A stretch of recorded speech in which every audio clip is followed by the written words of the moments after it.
Kumusta mga kanaisi? Welcome back sa ating YouTube channel, Usapang WPS natin, mahal na naman tayo. No? So, ang minyong doy mula kay Melbs Castle. So, meron itong pamagat na US at Japan na pipikon na sa China. Lalayas kayo o kami magpapalayas sa inyo. US, Japan, sasama na.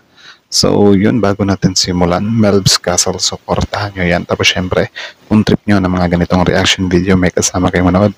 Huwag nyo na rin kalimutang suportahan yung YouTube channel natin, Filipino IC. So mga kanoisi, hindi na natin ito patatagalin pa.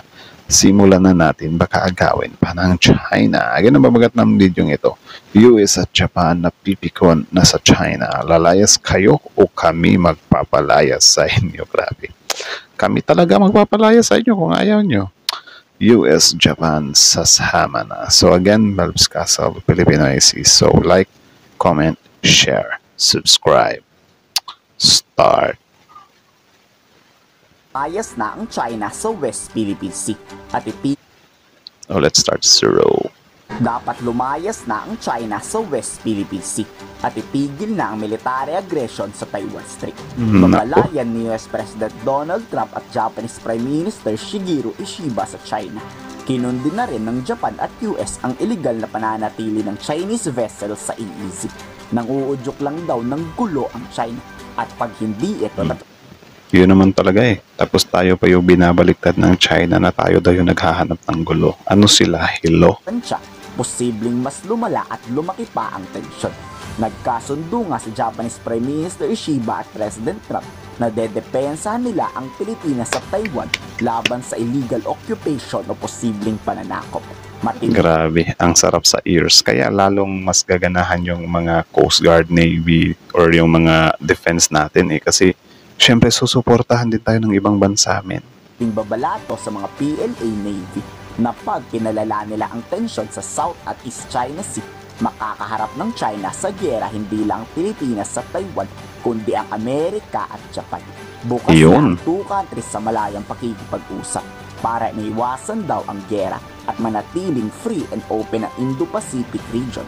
President and I also concurred that the United States and Japan will make further efforts in a wide range of areas working hand in hand together to realize a free and open Indo-Pacific. In this context, yun lang naman talaga yung gusto natin eh. Free, open, Indo-Pacific. Kasi yun nga sobrang daming maapektuhan kung maangkin ng China yan. Tsaka hindi naman talaga tayo yung tipong takot lang kayo mabarag ng China dyan eh. Kasi hindi naman talaga makatarungan yung claim ng China. Diba?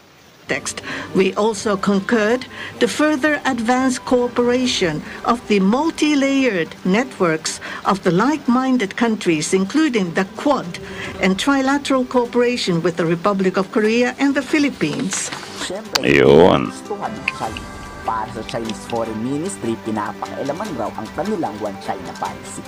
Dito wala One China policy. Sana all may One China policy. Sampal ko sa inyo yung One China policy nyo eh. Karapatan ang US at Japan mga elam sa reunification o pananakop ng China sa Taiwan. Huwag daw sitayin ang pagpapatrolya sa West Philippine Sea, South China Sea dahil legitimate o legal daw yan. Oo, tinawag ng Chinese Foreign Ministry na lehitimo yung pagpasok nila na illegal sa ating EEZ. Teritoryo naman daw kasi nila ang West Philippine Sea at hindi I think kaya nga siguro atat na atat yung China or hindi nila mapakawalan yung Taiwan kasi syempre China tapos Taiwan. Yung Taiwan kasi nakaharang siya. So it means kung magkakaroon ng sariling bansa itong Taiwan, yung kasunod ng Taiwan, yung dagat na yun, sa kanya na yun, hindi yun pwedeng angkinin ng China. Diba? Kasi yun, parang biglang magbabypass ka. Lalaktawan mo yung Taiwan, parang kunyari, ganito lang yan eh. Dito ako, Pilipinas, tapos may tao sa harapan ko, yun yung Taiwan. Tapos yung harapan ng Taiwan, diba, sa akin pa rin yun. Diba, hindi pwede yung ganon. Di ko nasakop yun eh. Di ko nakita yun eh. 美方和日方提出了严正交涉，台湾问题纯属中国内政，是中国核心利益中的核心。 不容任何外来干涉。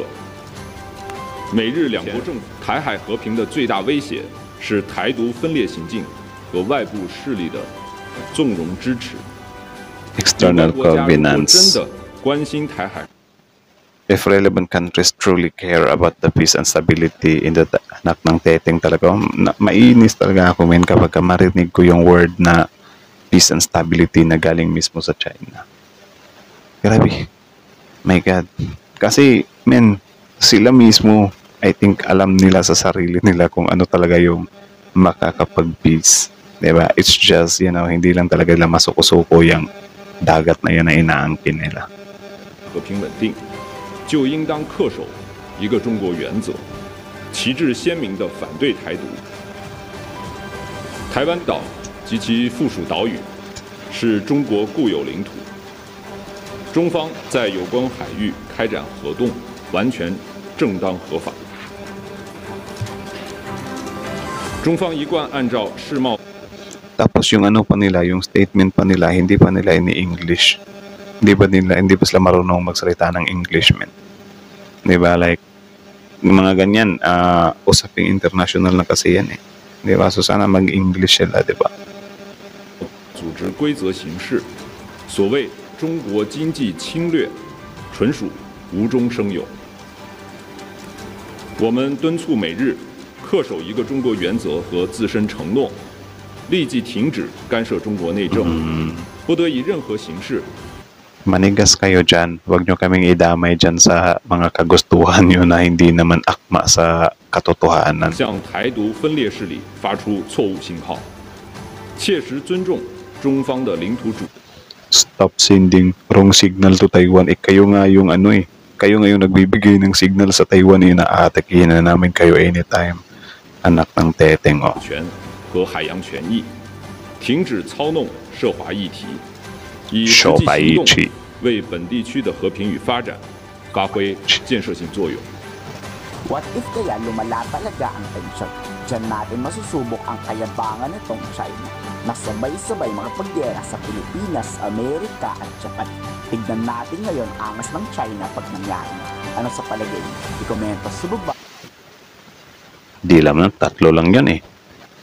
Japan, Amerika, Pilipinas, tatlo lang yun. Sobrang daming bansa na galit sa China. Man. Nandyan pa yung India, nandyan pa yung Germany, nandyan pa yung Taiwan. Man, sobrang daming galit na bansa sa China.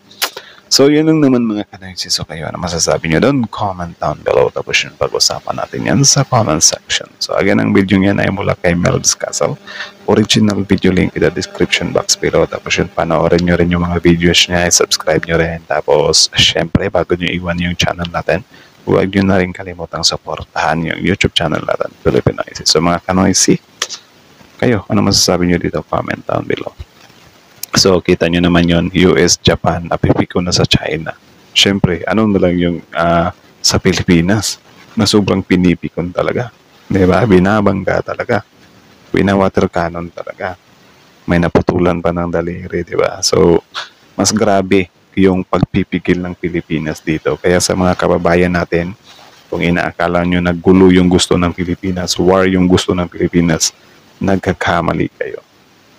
Diba? Kasi kung war yan, dapat matagal nang ginawa ng China yan, ano.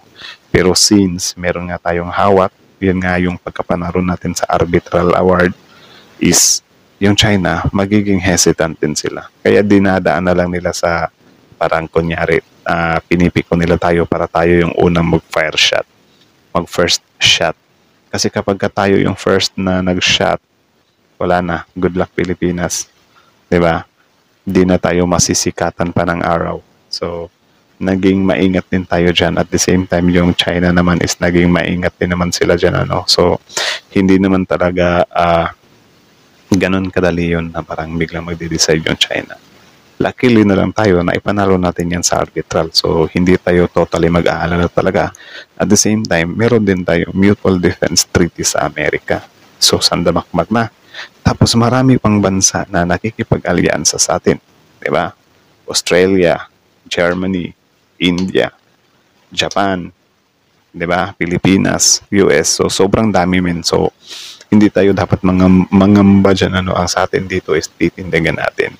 Ika nga ni Marcoleta, laban nating lahat to. Titindigan natin to hanggang sa huli. Pero there is no such with Philippines eh. Joke lang yan. Basta, yun lang naman. So, kayo, anong masasabi nyo doon? Comment down below. Tapos yun, pag-usapan natin yan sa comment section. So, again, Melbs Castle, Filipinoises. So, like, comment, share, subscribe. Filipinoises.